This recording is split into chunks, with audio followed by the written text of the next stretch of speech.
नमस्कार, मैं हूं प्रियंका और आप देख रहे हैं राष्ट्रीय जगत विजन न्यूज।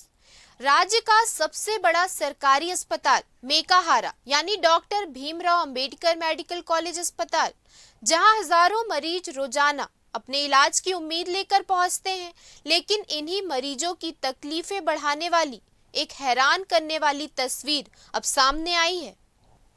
पूरा मामला मेकाहारा वार्ड नंबर 8 का ये वीडियो सोशल मीडिया में तेजी से वायरल हो रहा है, जहां ड्यूटी पर तैनात नर्स मरीजों की देखरेख छोड़ कंप्यूटर पर ताश की गेम 52 पत्ती खेलती दिख रही है।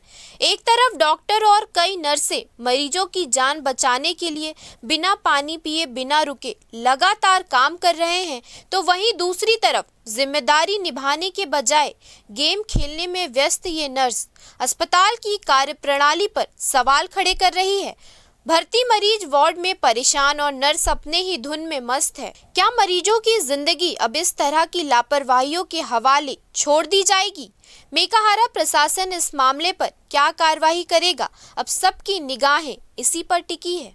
फिलहाल इस खबर में इतना ही। देश प्रदेश के खबरों से अपडेटेड रहने के लिए हमारे चैनल को सब्सक्राइब करें और नए खबरों के नोटिफिकेशन के लिए बेल आइकॉन जरूर दबाएं। नमस्कार।